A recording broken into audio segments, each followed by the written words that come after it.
Oh, and then the thing I've already mentioned, and you guys already know because you're history majors, but most other people forget, is on the 17th of September, the Soviet Union invades the eastern half of Poland. So for the first 16 days, the Poles are fighting for their lives, and then all of a sudden, the second most powerful nation, or first, depending on your point of view, also invades them. So they've got the two most powerful nations in Europe invading one country. And it's not a very big country, and it's definitely a poor country.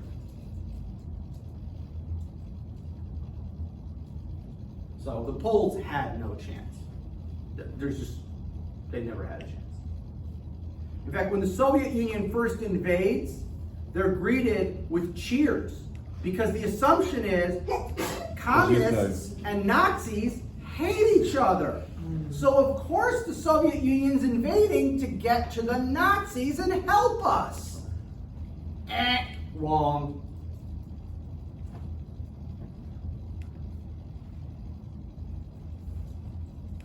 And I do want to emphasize, even though we have this huge difference in tanks, tanks are not really the key thing. The key thing for this is mobility. Tanks are merely a kind of mobility. The ability to move your troops quickly is really the key in this war, the whole of World War II. It's not necessarily tanks. It's the ability to move your stuff, your people, etc., fast. Okay? Now, I want to tackle a myth. Make sure everyone's caught up. And I want to tackle a myth that is very pervasive and needs to be demythologized pretty thoroughly. Bless you. Thank you. Is everyone caught up? Almost there. And that is, did Polish cavalry charge tanks on horseback? Okay. This myth is out there. It is constantly repeated, even to this day. Now, as a little kid, growing up during the Cold War in Chicago, which has the largest population of Poles anywhere outside Poland, I heard this myth constantly. And as a little kid, I saw it as, my goodness, my people are so brave. They are so incredibly brave. They were willing to charge a tank on horseback. That's how brave they were. Then I got a little older and I started thinking, my God, how stupid are my people that they would charge a tank on a horse. And it wasn't until I got to graduate school, not undergrad, graduate school, that I found out it never happened. So where does the myth come from? Well, most myths have some grain of truth. That's what makes it somewhat believable. So, let me tell you what really happened. A Polish unit, the 18th Pomeranian Ulan Regiment, commanded by this colonel, whose name, other than Kazimierz, I cannot pronounce this last name. Mastelars? I'm sure that's not right, but Kazimierz Mastelars, okay? He comes across a dismounted infantry battalion, one of the 3 battalions of the German 78th Infantry Regiment. Now, the battalion has been motorized by a bunch of trucks and cars. So this German battalion is traveling mostly by truck. And the Poles discover this battalion. Now, I should point out that the lance, okay, which in most versions of this story, the Poles are using a lance to attack a tank, is not true, because after 1937, lances were only used for ceremonial purposes. The Poles retired those. So they don't have lances with them. All right. So what would Polish cavalry be armed with? They would still have a saber, but they would also have a pistol. The Poles had what was called the Rodem Viz pistol. It's basically a 9mm copy of the Colt 1911. I own one. I have an early wartime production one. And it looks like, it feels like all the controls, it's basically a 1911 and 9mm, okay? With a kind of bob, it has a rounded hammer as opposed to a spur, okay? Very good pistol. The 1911 was one developed to fight the Moros. Moors, right. So, every Polish cavalryman has one of those pistols. They have a saber, and most of them have a carbine form of the standard rifle on their back. The standard Polish rifle was basically a copy of the World War I German Gewehr rifle, but shortened. So, in fact, when the Germans take over the Polish factories, they just keep producing the exact same rifles and just stamp them with German stamps and hand them to German soldiers. That's how exactly. The caliber's the same, everything's the same. So the Poles come upon this infantry unit. Infantry is better equipped than cavalry. They have machine guns, they have mortars, they have stuff like this. So the Polish commander realizes, if I fight the way I'm supposed to, doctrinally, the way the Polish cavalry fought by this point is the way the US cavalry had fought from the middle of the Civil War onward, and that is dragoons. Okay, does anybody know what a dragoon is? Oh yeah, The units. they are like, what is it, mobile infantry? Mobile infantry, right. You're really using the horse just as a means of transport to the battlefield. You dismount, one guy holds 4 horses, 2 with each hand. The other 3 take their rifles, go forward, engage the enemy. If they succeed, they yell back, bring out the horses, we're gonna follow. If they lose, they run back to the horses, get on the horses and ride away. That's the doctrine the Polish cavalry fought under. It's the doctrine the American cavalry was training with in 1939 too. We're not, yes, they still have the saber. Why? Because it's cool. Let's be honest. I think we even said that if modern military, if they could, they would still ride Oh, horses. absolutely. Yeah, I mean, it's because it's cool. Yeah. Okay? So he realizes if he does that, he's going to get wiped out. Because these guys have got machine guns, they got mortars, they got all of them. Okay? So he says, you know what we're going to do? We're going to attack. We're going to charge in on horseback, not with sabers, pistols. And any of you guys who've got grenades, get your grenades out, get those ready. If anybody's got, if they maybe have a few satchel charges, what have you. So we're going to charge in there, pistols blazing, throw your hand grenades. That's the only chance we have against these guys. And that's what they do. The Poles charge in, and the Germans are caught. You got to understand, it's a really hot September in Europe in 1939. The Germans are wearing wool uniforms. Everybody's wearing wool uniforms because that was what you did in those days, right? You're roasting in this wool uniform. You've been in the back of a truck for who knows how many miles. They stopped. They're having a smoke break. Guys are off taking a leak, going to the bathroom. Guys are leaning against the truck, smoking cigarettes. There's the hood of the command vehicle, and you can imagine the map spread out. And the colonel's saying, I think we're here. And some of the officers are saying, no, sir, I think we're over here. You know, one of these deals. And then all of a sudden, out of the forest come these guys on horseback, shooting away with their pistols, throwing hand grenades. And for several minutes, they're successful. And then one of the Germans gets to a machine gun. And it all ends real quick. MG32. What's that? MG32. No, 34, although it might have been a 42, I don't know. I don't have any idea exactly which weapon. But somebody gets to a machine gun, starts opening up, and the Poles take off. Right? That's the end. Now you've got dead Poles, you've got dead horses, you've got some burned out trucks, because a couple times somebody pitched a grenade into a truck. Okay? That's it. The battle's over. Nothing more to talk about. The Poles ride away, the Germans clean up, do what they can, and they drive away. Now, a few days later, an Italian reporter,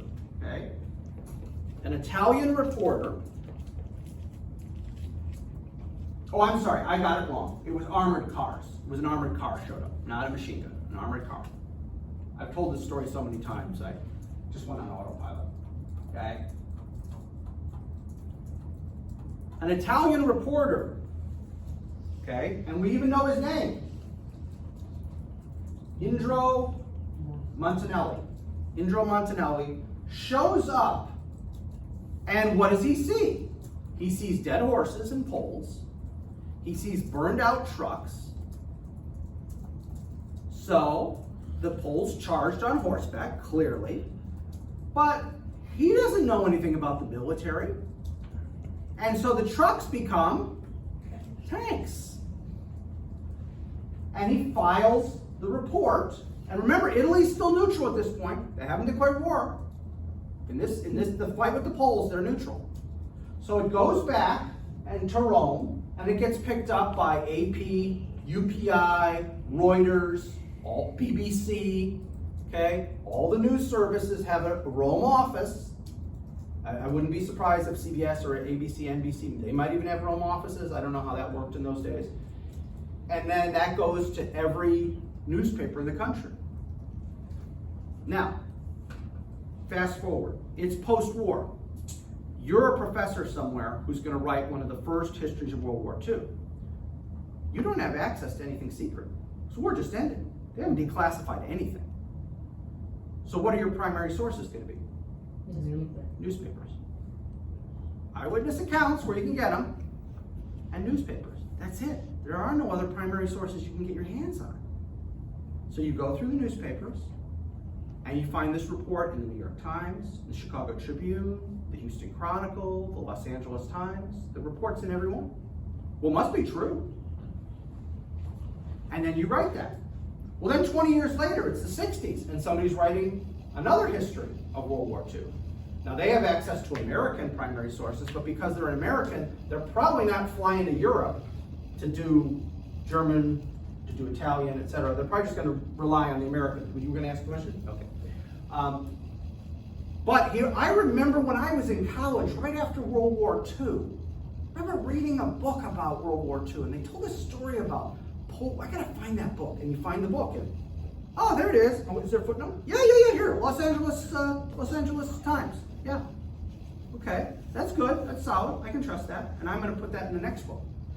So then you get to me in the 1980s and 90s in college, and I'm reading a book, and he's quoting the book. They quoted the book that quoted the New York Times or the Los Angeles Times or whatever. Some telephone ring. Yeah. Well, a colleague of mine came up with a name for this. He called it footnote momentum. That as long as you can find a footnote, historians go, it's good. He's got a footnote, it's safe. I'm not going to actually bother to read the footnote and then read the footnote and read the footnote.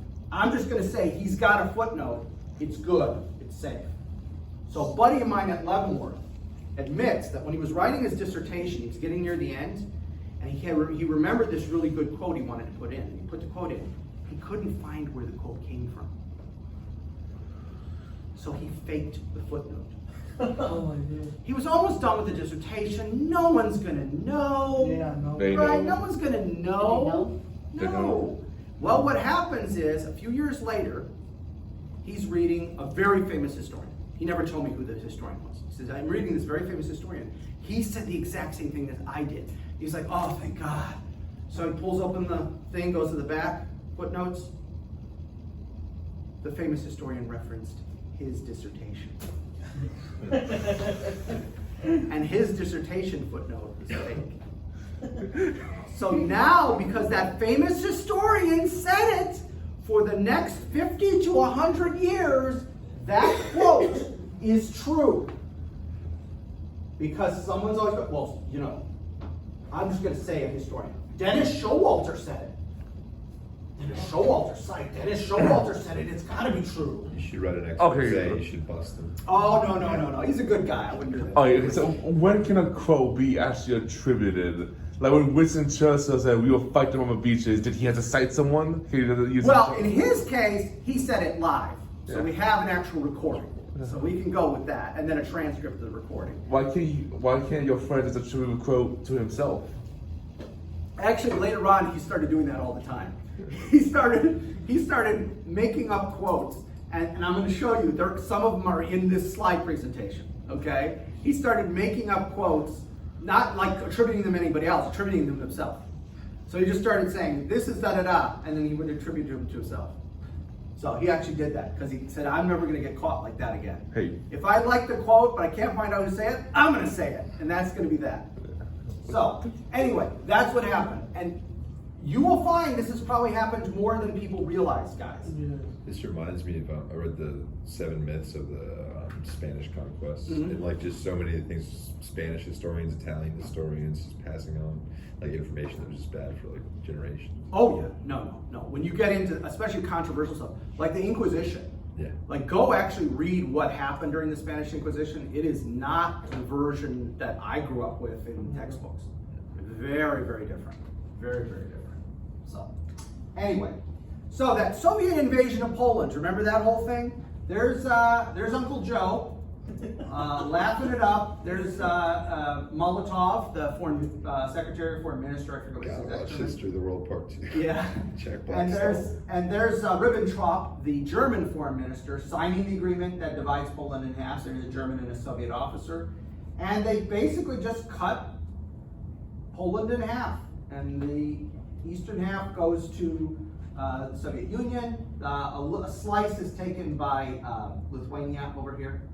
All of Lithuania. What? All of Lithuania. Yeah. Well, they finally got Vilna back, which is their capital. Vilnius. They call it Vilnius. They were bitter about that for the longest time. That's unfortunately why the Poles and Lithuanians, who used to have a country together, why there was that unpleasantness in the interwar period, because we took their capital and wouldn't give it back. So anyway, they slice off this huge chunk of territory, and if you remember, it ain't coming back. In fact, Lvov, okay, well, that's Lviv, that's in the Ukraine now. Okay, that land is gone. And again, all of these used to be Polish areas and Polish cities, and there's like no Polish population. Because I was curious about that, because Lvov, the entire city was given a decoration from the Russo-Polish War in 1919, 1920. And I thought, wow, all those Poles living in the Ukraine, I looked it up, less than 0.5% are still Polish. They just left after World War II. They went back to Poland. So. Did Russia were they just like, they think Poland would have joined them, but they wanted to just take the opportunity? Yeah, they grab want to some make land? sure for 100%. You don't get a choice in this. Also, Poland had a lot of ethnic minorities. So Poland pre-World War II was only about 70% ethnically Polish, whereas today Poland is 98% ethnically Polish. Remember, most of the borders drawn on maps throughout the world were drawn by bureaucrats, politicians, or diplomats who had no idea what the actual people who lived there wanted.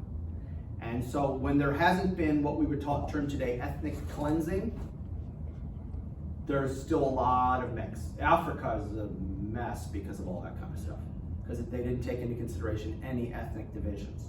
And that's why you have so many African countries having so many problems, because we just drew a line and half the people of this ethnic group are on this side and half are on this side. And either these people want to go in there or these people want to go in there. And anyway. A quote about the invasion of Poland.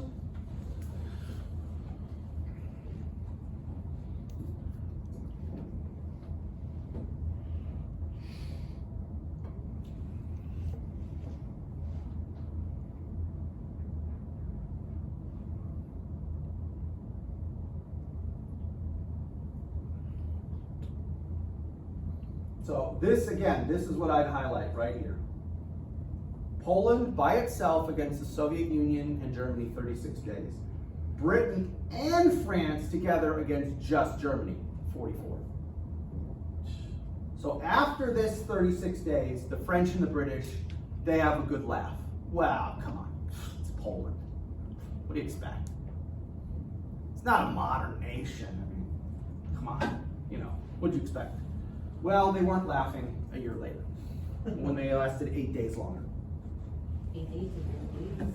It is, but for two against one, and you're on the defensive, come on, please. I was a bit confused with that because I saw at the top, it's like, so the Polish army caused 44,000, but they took in 200,000? They themselves suffered 200,000, yes. So I was just like confused. Yeah, because they suffered way more. They managed to hurt the Germans, but they suffered way more. Okay. Yeah.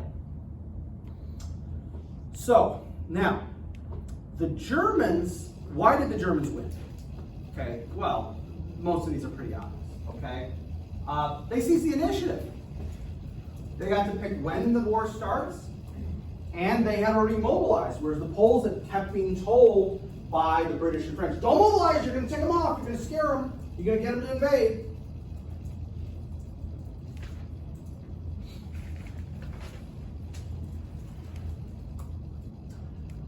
The Germans had at their disposal, all told, 1.5 million troops had they needed it.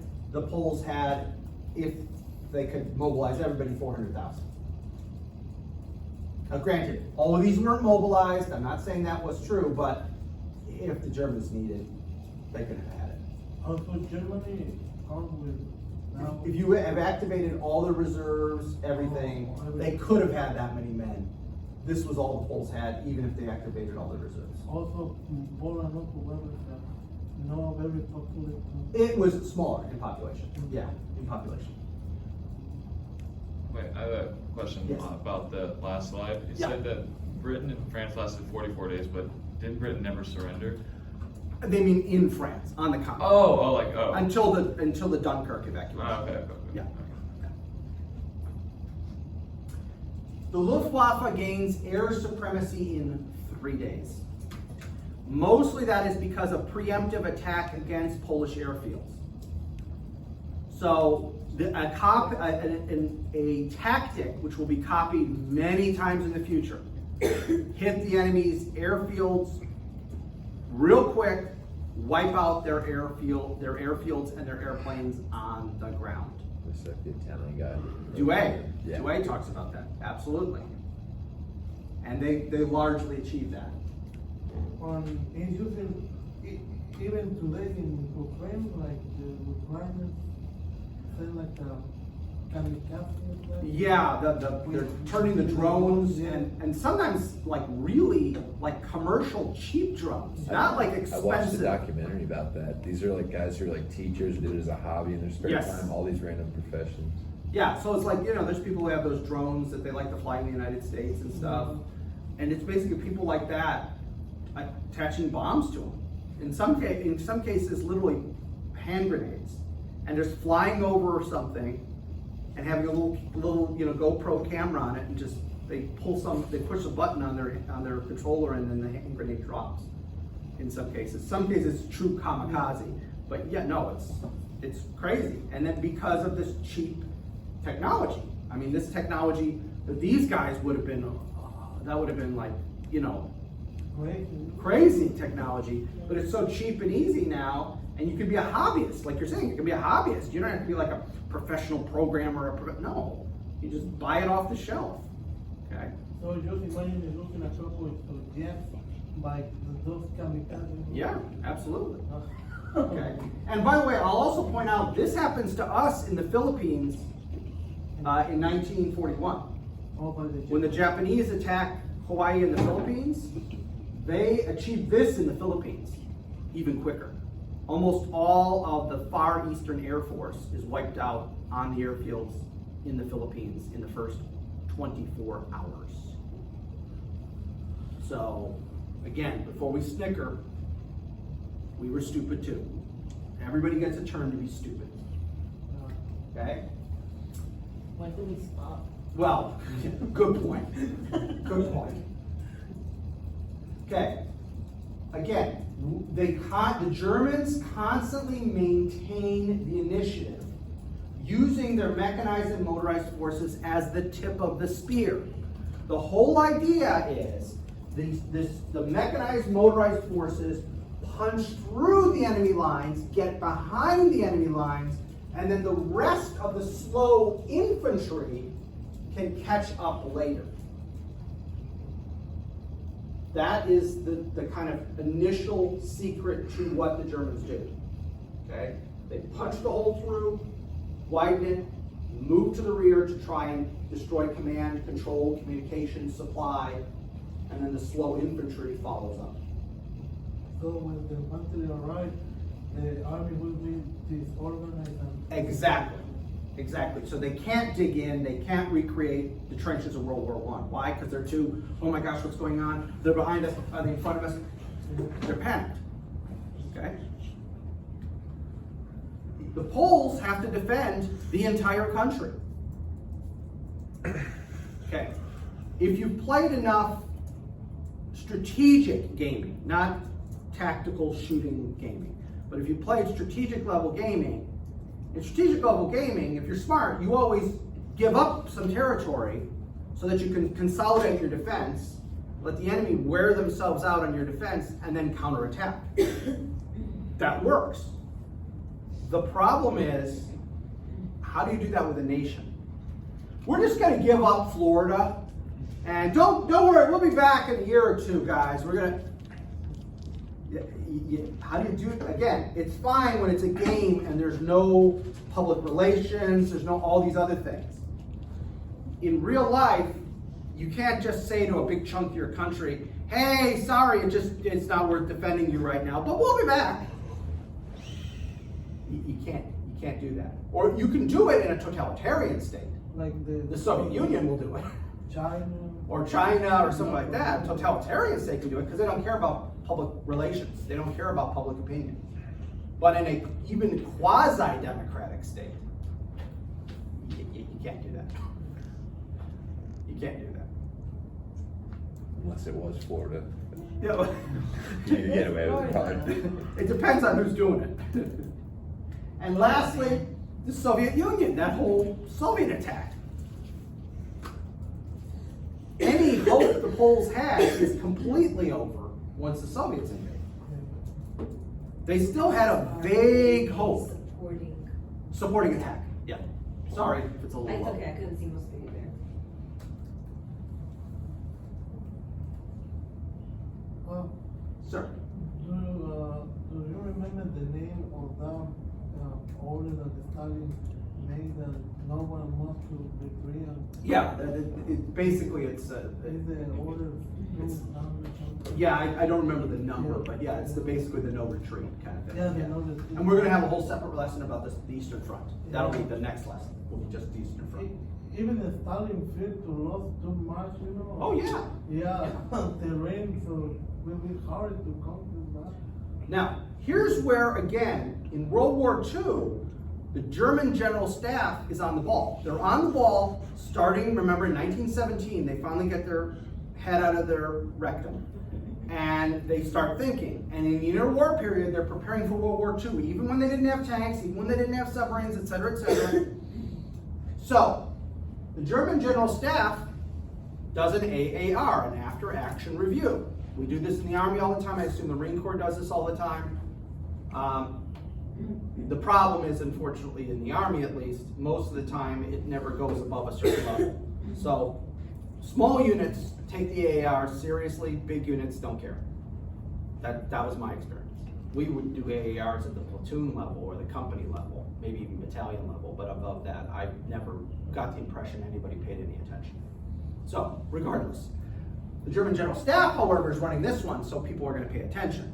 So they AAR themselves. They've just won this overwhelming victory.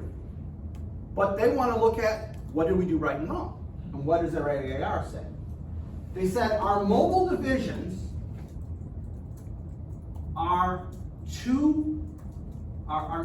must be employed in a mass formation. We have spread them out too much.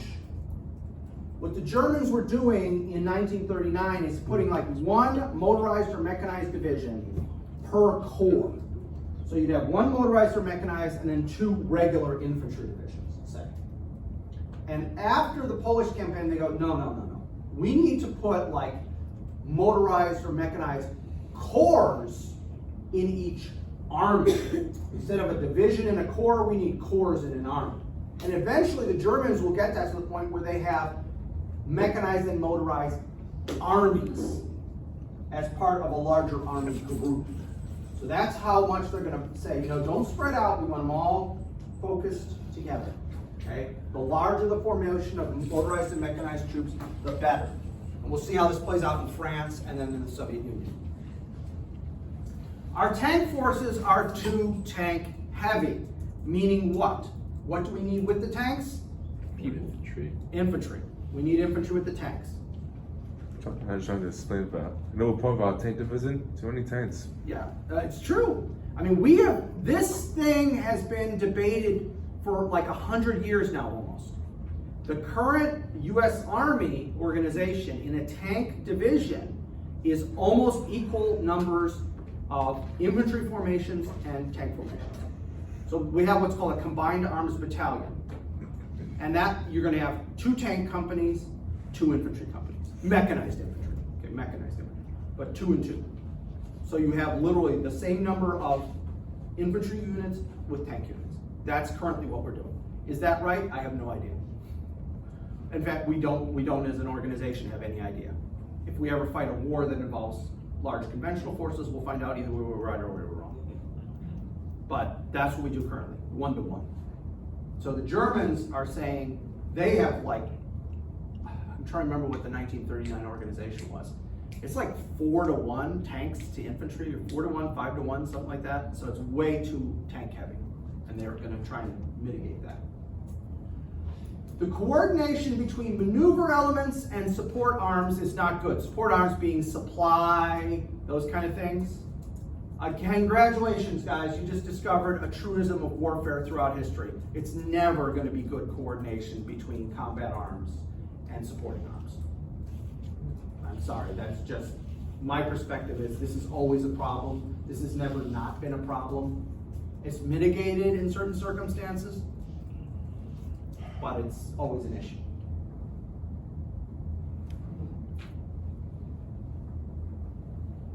Here's an interesting one. Commanders are too cautious. The commanders in 1939 are too cautious. Now, why do you think the Germans believe? Because this is their belief about themselves. Why do you think they believe that their commanders are too cautious? Because they are not taking risks. They're not taking as many risks as we'd like. They are Okay. not taking the initiative. Okay, sometimes they're not taking the initiative. What was the last combat experience of these commanders? World War One. Trench warfare. How much initiative did you take in trench warfare? Oh yeah, we said like was it 20,000 dead for 3 inches or whatever. Remember, that was a joke. Yeah. That one was a joke. But yes, I mean, these guys had sat in a trench for 4.5 years and barely moved except to go over the top and be slaughtered. Initiative didn't pay. Yeah. And so now we're telling you, you got to advance 20 miles a day. Now, granted, you did have 20 years to do some training, but still, the minute the bullets actually started to fly, it just didn't feel right. Hey, how come Trentons were like, how often were they bombed out? But Trentons are stationary. Like, Yeah. eventually I'll tell you, we'll find them. Oh yeah, and they did, and they got badly damaged, and then as soon as the artillery barrage and the battle was over, everyone got picks and shovels and redug them. It's just horrible. There's no upside to those things. They were just horrible. But again, these guys had not moved for 4 years. So now, even though they've had 20 years to train and they've done all this other stuff, the ingrained Pavlovian response is, okay, don't move. Wait, they're coming at us. No, wait, you're supposed to be advancing. Oh, that's right. Okay. There's a famous, just an aside, and it doesn't quite have something to do with this, but it does. How old warfare has an effect on your next war. During the Spanish-American War, in an effort to heal the nation, North and South, President McKinley commissioned several former Confederate officers as U.S. Army officers. And one of them was Joe Wheeler. Joe Wheeler had been a Confederate cavalry commander. I think he'd been a brigadier general in the Civil War. And Joe Wheeler was brought back on active duty as a general in the U.S. Army in the Spanish-American War. During the warfare in Cuba, at one point, he was heard to yell, "Get them damn rebels," or "Get them damn Yankees." Okay? He was urging his men on by yelling, "Get them damn Yankees." And That sounds like a Connecticut name. yeah, and it was his son, who was his aide, that later related that story. So I would think his son wouldn't lie about something like that, because it doesn't make his dad look great. Okay? But yeah. So again, if you've been to war and you've had that experience, it's going to affect how you do things in the future, including the next time you go to war. And these guys are cautious because the last time they were at war, you didn't take initiative, you didn't go fast. go slow, let's see what happens, let's wait. They also discovered that forward command and control has advantages and disadvantages. And the Germans will struggle with this. German commanders in World War II are known for leading from the front. How extreme does this get? During the French campaign, when Rommel is a division commander, he frequently leaves his headquarters, leaves his second in command in charge, takes off in his staff car, armed with an MG38 in those days, it wouldn't have been an MG40 yet, machine pistol, and is literally up at the front shooting at Frenchies. Okay, dude, you're a major general, okay? A major general should not be driving around in a staff car shooting at random Frenchmen, okay? You should be back in your headquarters coordinating your divisions, but some guys did that, please. 2 questions. First off, what does C2 mean again? Command and control. Okay, command and control. And then what's AAR? After action review, or sometimes they say after action report. Gotcha. Depends on the context. What's C4? That's an explosive. Ah. That's the only thing I know C4 being is an explosive. Which is great because you can burn it and it won't explode. So guys in Vietnam used to roll it in a little ball, set it on fire and cook their sea rations over C4. The fumes coming off of it are toxic, so it's really not a great idea to do that because you're giving yourself cancer by breathing in. But they also got cigarettes in their sea rations in those days, so standards were different. Supply and maintenance considerations will slow down your advance. Again, it's one thing to do a maneuver, you know, in peacetime, where there's no stress and pressure, and it's easy to repair stuff that needs to be repaired. It's another when you're moving hundreds of miles, the repair guys are goodness knows where in the back, and stuff starts breaking. And the Germans, again, this is one of these things that comes out after the war, the Germans are one of the worst nations for fixing their vehicles and keeping them repaired in a timely fashion. Which is surprising considering they need those vehicles so desperately and they never have enough, but their maintenance is never good enough to keep up with the pressure. Were you about to say something? Well, I would say the Russians right now. What, okay, right now. I'm talking World War II though.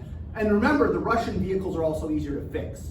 That's one of the beauties of a Russian vehicle. In those days, I can't speak to today, but in those days, they're very easy to fix. Even a peasant who knows barely anything can kind of sort of fix a Russian vehicle.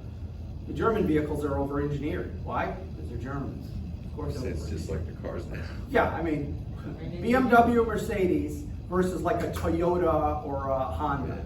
I mean, if you're going to go with one of the Axis powers right now and buy a car, I would recommend, unless you've got gobs of money and multiple cars, go with the Honda or the Toyota. I mean, if you're going to pick one of the Axis powers, I'd go with that. I know the BMW and the Mercedes are cool. I got that. But get a Lexus. Toyota actually owns Lexus. People don't know that. So it's actually a luxury automobile that is very maintainable. I don't know one, by the way. I own a Toyota. So that's another one. Last point the Germans have is some of their combat equipment is not up to this warfare. What more does it need? Just point and shoot. It's a lot more complicated than that. See, that's the difference. So, for instance, the German Panzer II. Okay, so there was a Panzer I. They already knew by 1939 Panzer I not going to be usable. We're just going to keep that for training and stuff like that back at home. But the Panzer II was fielded in Poland, and by the end of the Polish campaign, they're like, oh, okay, this one's also obsolete. Let's take that one out of the line.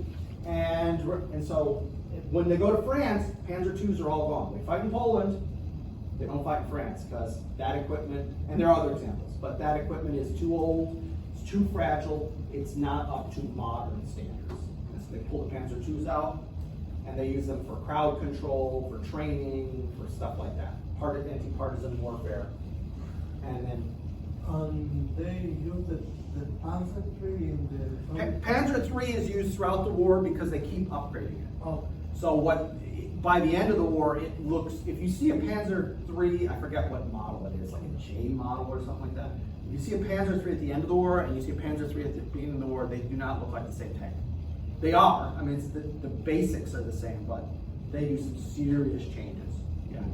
And likewise the Panzer IV. Panzer IV in 1940 and the Panzer IV at the end of the war do not look like the same tank either. So they've made so many changes. But again, this is what we talked about earlier, incremental. It's incremental. There's the A model, the B model, you know, you just keep going and you add stuff, you add stuff, you add stuff, add stuff, until the last thing doesn't look anything like it. As opposed to a brand new thing. So the C-130 example I gave you guys, where that pilot I knew, she said it was like a totally new aircraft. It was like she'd never flown it before, even though she'd had 10 years in C-130s. So this is, again, why am I bringing this up? Because the German general staff is finally doing its job. This is what it's supposed to do. It's supposed to look at itself, be self-critical, okay, and say, here's how we get better. And a good institution, and I don't care if it's the military, I don't care if it's the business world, any good bureaucratic institution should have some arm within it, some organization inside that can look at itself honestly and say, are we doing a good job or not? If your organization, and again, I don't care what it is, if it's a large organization, has no way to be self-critical without you getting fired because you spoke up, that organization is doomed. Whether it's that bank in California that went under, okay? Oh, the Silicon Yeah, Valley that Silicon Valley Bank. Like, shouldn't there have been somebody inside who said, we're making some risky investments here? Okay, this margin stuff, all this kind of thing. And then what was it, a week later, Credit Suisse, which has been around, I've always heard of Credit Suisse. It was a huge Swiss bank. They were also doing some questionable investments. There was nothing inside that organization that was able to say, hey, whoa, maybe we're not going in the right direction. Again, to me, that's just crazy. Unfortunately, we're out of time, so we will continue on talking about 1940 next week, Monday. You guys take care. Good weekend. You guys have a good weekend too.